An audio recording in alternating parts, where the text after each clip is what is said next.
Throughout pregnancy journey మనం చాలా careful గాను చాలా హెల్తీగాను అన్నీ ఫాలో అవుతూ ఉంటాం అనమాట. బట్ ఒక్కసారి డెలివరీ అయిన తర్వాత పోస్ట్ పార్టం పీరియడ్లోనే ఆ సేమ్ కేర్ ఏదైతే మనం సెల్ఫ్ మీద చేస్తామో అది ఉండదు. ఎందుకంటే బేబీ బయటకు వచ్చేసింది కాబట్టి. సో నేను కూడా సేమ్ ఇలానే నా పోస్ట్ పార్టం పీరియడ్లోనే నేను చేసిన మిస్టేక్స్ వల్ల అది నా హెల్త్ని ఎలా ఎఫెక్ట్ చేసింది అన్న దాని గురించి నేను ఈ వీడియోలో ఎక్స్ప్లెయిన్ చేయబోతున్నాను. సో ఎవరైతే ప్రెగ్నెంట్ ఉమెన్ ఉన్నారో ఆర్ లైక్ పోస్ట్ పార్టం పీరియడ్లో ఉన్నారో ఆర్ లైక్ మీకు తెలిసిన వాళ్ళు మీ ఫ్రెండ్స్ అండ్ ఫ్యామిలీస్లో ఎవరైనా pregnant womens or post partum ఉంటే కనుక ఈ వీడియోని ఖచ్చితంగా వాళ్ళకి షేర్ చేయండి. ఎందుకంటే ఇది డెఫినెట్గా చాలా యూస్ఫుల్ అయ్యేది వీడియో. స్టార్ట్ చేసే ముందు welcome back to my YouTube channel life of dependent. నేను మీ ప్రతి శానంపొడి.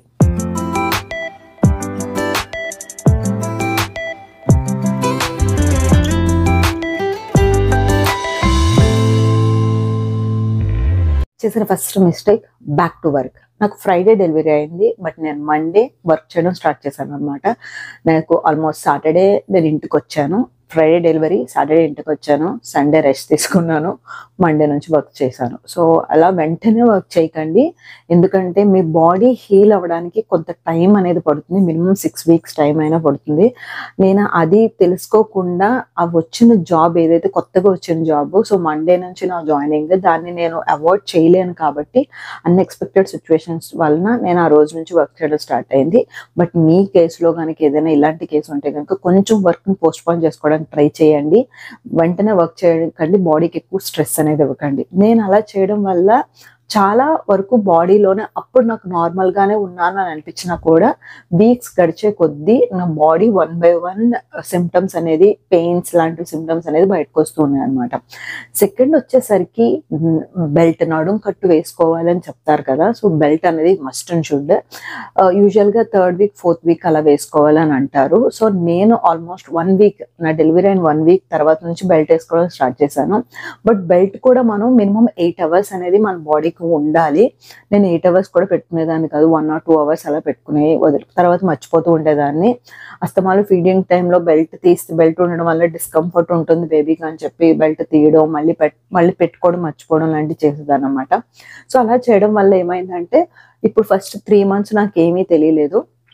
3 months తర్వాత చూసుకున్నట్టయితే ఇప్పుడు ఏదైనా చిన్నగా బెండ్ అయినా కూడా బ్యాక్ పెయిన్ రావడం లాంటివి స్టార్ట్ అయింది నాకు.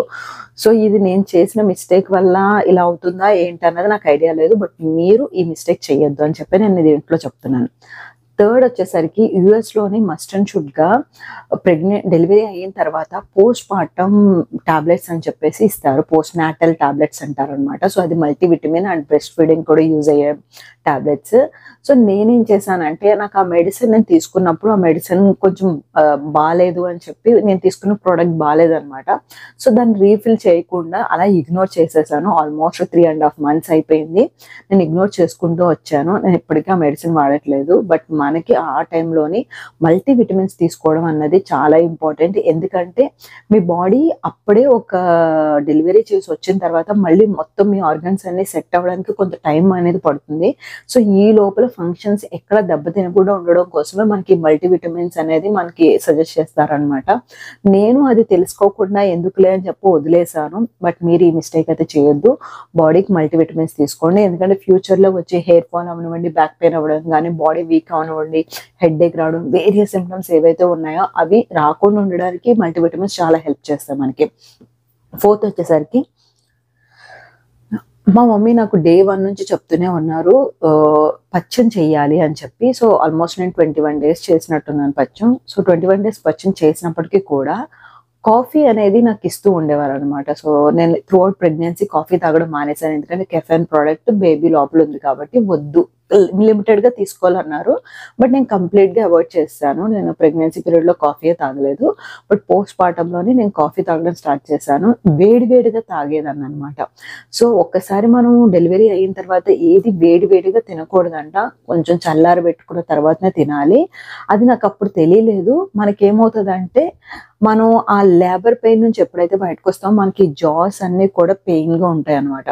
సో మీరు దీన్ని ఎలాగా మీరు వేడివేడి తాగడం తినడం వల్ల ఏమవుతుందంటే మీరు వీక్స్ గడిచే కొద్దీ మీ టీత్ మీ గమ్స్ ఏవైతే ఉన్నాయో అది వీక్ అవ్వడం, బ్లీడింగ్ అవ్వడం లాంటివి జరుగుతూ ఉంటుంది. సో ఇది నేను ఎక్స్పీరియన్స్ చేసింది. బట్ చాలా వరకు ఇది కామన్ సిమ్టమ్ అనమాట. ఎందుకంటే లేబర్ పెయిన్ లో పళ్ళు బిగబెట్టేస్తాం అంటారు కదా, అది చేయడం వల్లనే అనుకుంటా, ఇది నా ఎక్స్పెక్టేషన్. బట్ నా లేబర్ పెయిన్ లో నేను పళ్ళు అయితే బిగబెట్టలేదు. ఎందుకంటే నేను ఎక్కడో చదివాను అలా పళ్ళు బిగబెట్టకూడదు అని చెప్పి. సో నేను బ్రీతింగ్ టెక్నిక్ యూజ్ చేసి నేను డెలివరీ అనేది చేశాను అనమాట. అయితే కానీ నాకు నా గమ్స్ అనేవి వీక్ అయ్యాయి, నాకు బ్లీడింగ్ రావడం అనేది స్టార్ట్ అయింది అనమాట. సో ఇది మేబీ నేను ఆ టైంలోని చల్లటి పదార్థాలు తీసుకుని ఉండాల్సింది, అలా వేడివేడిగా తాక్కుండా ఉండాల్సింది అన్నది నేను గ్రహించుకున్నాను. నెక్స్ట్ వచ్చేసరికి ప్రాపర్ స్లీప్. యూజువల్గా అందరూ చెప్పేది ఏంటంటే బేబీ పడుకున్నప్పుడే మదరు పడుకుని పోతే మంచిది అని అంటారు. కానీ మనకు తెలుసు కదా, మన పెద్దవాళ్ళు ఉంటే ఖచ్చితంగా పచ్చం చేయాలని చెప్పేసి మా మమ్మీ నన్ను డే టైం పడుకొని ఇచ్చేవారే కాదు, ఓన్లీ నైటే పడుకోవాలి నేను. బట్ నైట్ టైం ఏంటంటే బేబీకి ఫీడింగ్ చేయడానికి కపుల్ ఆఫ్ టైమ్స్ నేను లేస్తూ ఉండాలి కాబట్టి నాకు ప్రాపర్ స్లీప్ అనేది ఉండేది కాదు. సో మ్యాక్సిమం మీరు ఎంత పాసిబిలిటీ అయితే అంత పడుకోవడానికి ట్రై చేయండి. సో నేను చేసిన మిస్టేక్ అది, పడుకునేదాన్ని కాదు సరిగ్గా. బట్ మీ కేసులోని మీరు టైం దొరికినప్పుడు పడుకోవడానికి ట్రై చేయండి. నెక్స్ట్ వచ్చేసరికి ఇయర్ ఫోన్స్. ఇయర్స్ ఏవైతే ఉన్నాయో మనకి దేనివల్ల నాకు తెలియదు కానీ మనకి చెవులు వినిపించవు కొంత. నాకు ఫస్ట్ 4 weeks లోనే సరిగ్గా వినిపించేది కాదనమాట. పిలిచినా కూడా నాకు వినిపించేది కాదు. నాకు ఏమనిపించేది అంటే లోపల ఏదో డస్ట్ ఉంది, క్లీన్ చేసుకోవాలి అన్న ఫీలింగ్ ఉండేది. కానీ అలాంటివి ఏవి చేయకూడదు అని చెప్పారు కాబట్టి నేను నా ఇయర్స్ని ముట్టుకోలేదు.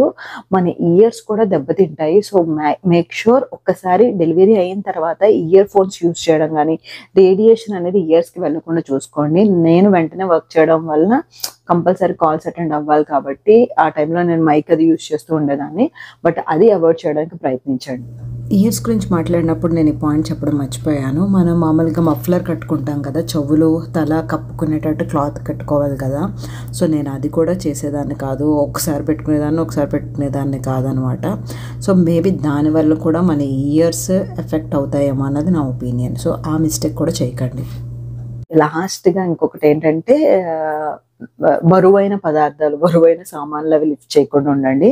సో నా దరిద్రం కొద్ది నాకు డెలివరీ అయిన 11th డేనే మేము ఇల్లు షిఫ్ట్ అవ్వాల్సి వచ్చింది. సో ఆ టైంలోనే షిఫ్టింగ్లో అది కొంచెం హెల్ప్ అది చేశాను నేను. కొంచెం వెయిట్ అనేది బాగానే ఉన్నాను కదా, నేను స్ట్రాంగ్గా ఉన్నాను కదా అనుకుని లిఫ్టింగ్ అవన్నీ బాగానే చేశాను నేను. ఆ బరువులు అవి ఎత్తడం వల్ల అప్పుడేం తెలియలేదు నాకు. కట్ చేస్తే 2 months 3 months తర్వాత ఇప్పుడు కొంచెం బేబీకి ఇలా బెండ్ అయ్యి నేను డైపర్ చేంజ్ చేసిన లేకపోతే బాత్ చేసిన నాకు వెంటనే నడునొప్పి వచ్చేస్తుంది. ఇది నేను చేసిన మిస్టేక్స్ వల్ల వస్తుందా అన్నది నాకు తెలియదు కాబట్టి నేను ఇది సజెషన్ ఇస్తున్నాను. సో ఇది నేను ఎక్స్పీరియన్స్ చేసింది మాత్రమే. సో ఇంకా చాలా నా pregnancy and post partum related వీడియోస్లో నేను చాలా విషయాలు షేర్ చేసుకోవాలనుకుంటున్నాను. మీరు అవేమి మిస్ కాకుండా ఉండాలనుకుంటే కనుక మర్చిపోకుండా ఛానల్ సబ్స్క్రైబ్ చేసుకోండి అండ్ పక్కనే ఉన్న బెల్ నోటిఫికేషన్ ఆన్ చేసుకోండి. సో దట్ నేను ఏ వీడియో పోస్ట్ చేసినా మీకు వెంటనే నోటిఫికేషన్ వస్తుంది.